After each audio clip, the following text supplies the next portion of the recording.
I would like to begin with a little experiment. In a moment, I'm going to ask if you would close your eyes and see if you can work out what emotions you're feeling right now. Now, you're not going to tell anyone or anything.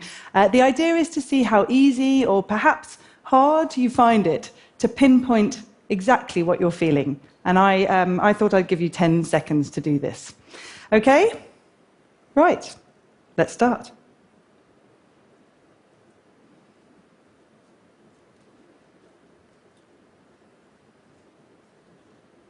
Okay, that's it. Time's up. How did it go?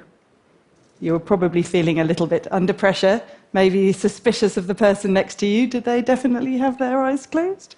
Perhaps you felt some strange, distant worry about that email you sent this morning, or excitement about something you've got planned for this evening. Maybe you felt that exhilaration that comes when we get together in big groups of people like this. The Welsh call it hwyl, from the word for boat sails. Or maybe you felt all of these things. There are some emotions which wash the world in a single colour, like the terror felt as a car skids. But more often our emotions crowd and jostle together until it is actually quite hard to tell them apart. Some slide past so quickly you'd hardly even notice them, like the nostalgia that will make you reach out to grab a familiar brand in the supermarket. And then there are others that we hurry away from, fearing that they'll burst on us, like the jealousy that causes you to search a loved one's pockets. And, of course, there are some emotions which are so peculiar you might not even know what to call them. Perhaps sitting there you had a little tingle of a desire for an emotion one eminent French sociologist called ilinx, the delirium that comes with minor acts of chaos. So, for example, if you stood up right now and emptied the contents of your bag all over the floor. Perhaps you experienced one of those odd, untranslatable emotions for which there's no obvious English equivalent. You might have felt the feeling the Dutch call gezelligheid, being cozy and warm inside with friends when it's cold and damp outside. Maybe, if you were really lucky, you felt this: basorexia, a sudden urge to kiss someone. We live in an age where knowledge of emotions is an extremely important commodity, where emotions are used to explain many things, exploited by our politicians, manipulated by algorithms. Emotional intelligence, which is the skill of being able to recognize and name your own emotions and those of other people, is considered so important that it is taught in our schools and businesses and encouraged by our health services.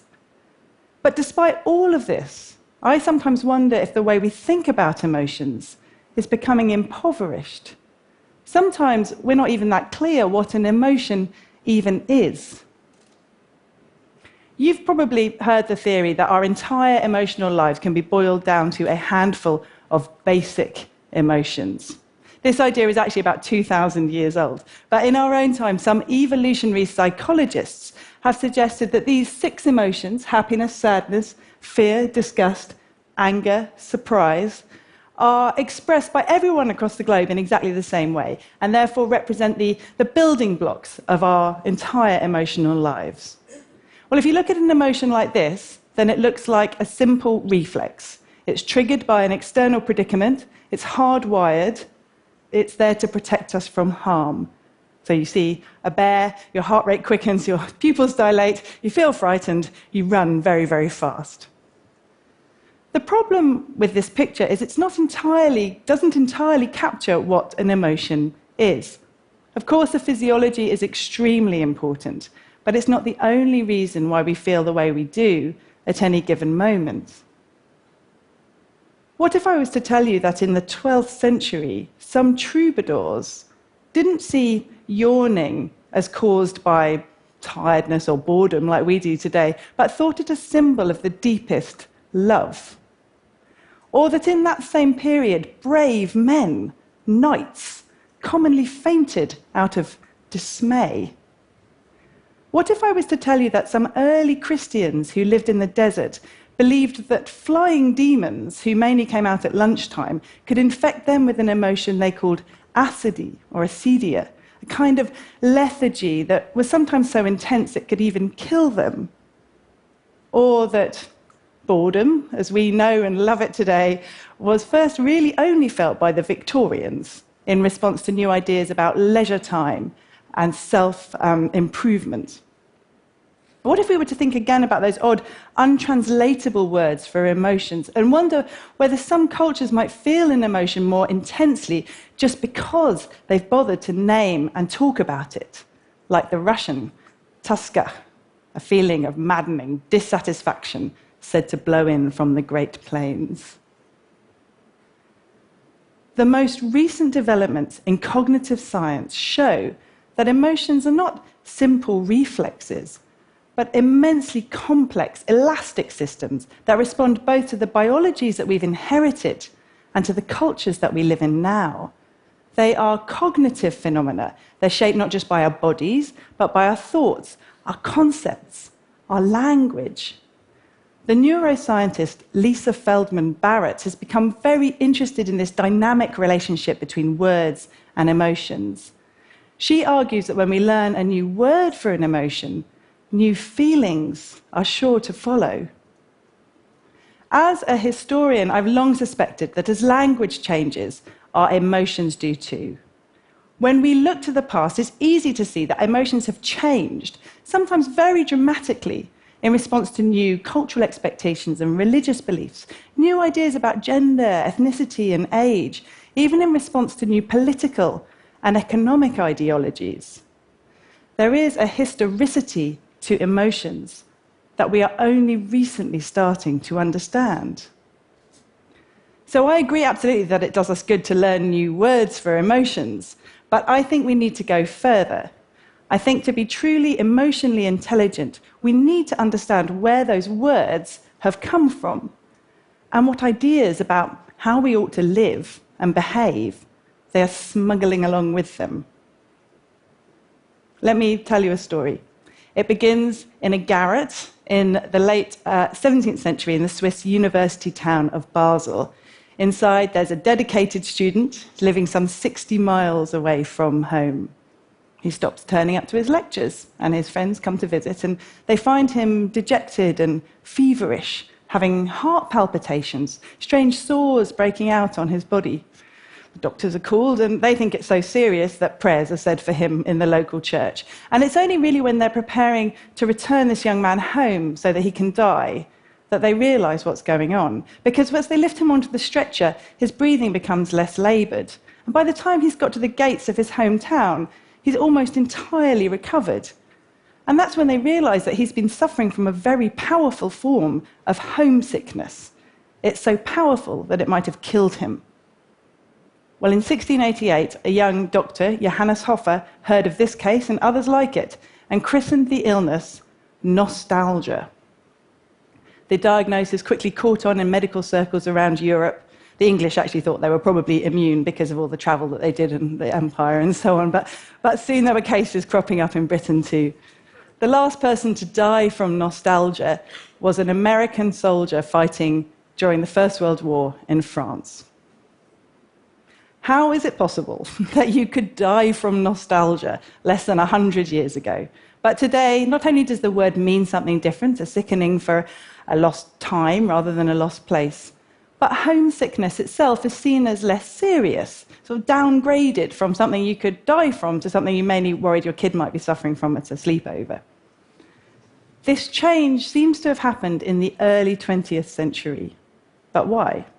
Was it the invention of telephones or the expansion of the railways?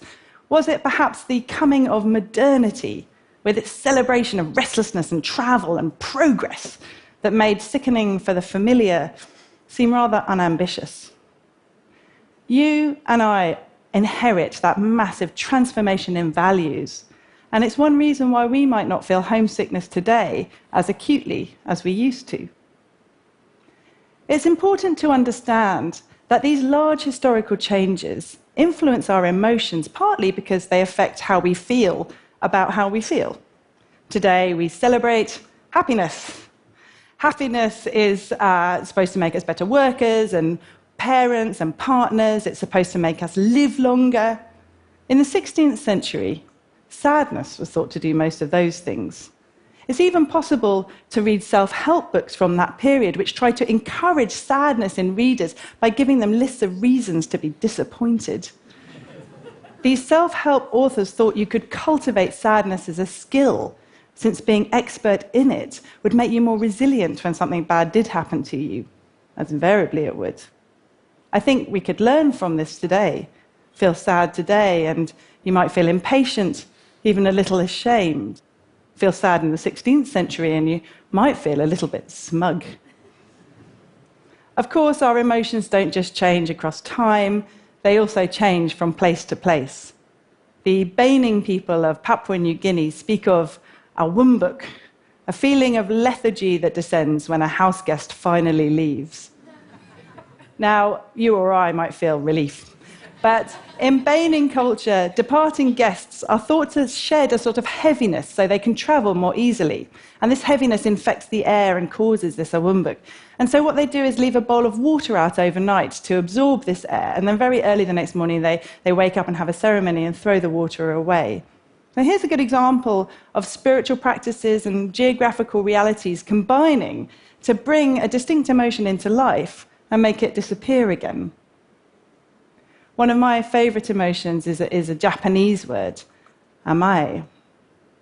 Amai is a very common word in Japan, but it is actually quite hard to translate. It means something like the pleasure that you get when you're able to temporarily hand over responsibility for your life to someone else. Now, anthropologists suggest that one reason why this word might have been named and celebrated in Japan is because of that country's traditionally collectivist culture, whereas the feeling of dependency may be more fraught amongst English speakers who have learned to value self-sufficiency and individualism. This might be a little simplistic, but it is tantalizing. What might our emotional languages tell us, not just about what we feel, but about what we value most? Most people who tell us to pay attention to our well-being talk of the importance of naming our emotions. But these names aren't neutral labels. They are freighted with our culture's values and expectations, and they transmit ideas about who we think we are. Learning new and unusual words for emotions will help attune us to the more finely grained aspects of our inner lives. But more than this, I think these words are worth caring about because they remind us how powerful the connection is between what we think and how we end up feeling. True emotional intelligence requires that we understand the social, the political, the cultural forces that have shaped what we've come to believe about our emotions, and understand how happiness or hatred or love or anger might still be changing now. Because if we want to measure our emotions and teach them in our schools and listen as our politicians tell us how important they are, then it is a good idea that we understand where the assumptions we have about them have come from and whether they still truly speak to us now. I want to end with an emotion I often feel when I'm working as a historian. It's a French word, dépaysement. It evokes the giddy disorientation that you feel in an unfamiliar place. One of my favorite parts of being a historian is when something I've completely taken for granted, some very familiar part of my life, is suddenly made strange again. Dépaysement is unsettling, but it's exciting too. And I hope you might be having just a little glimpse of it right now. Thank you.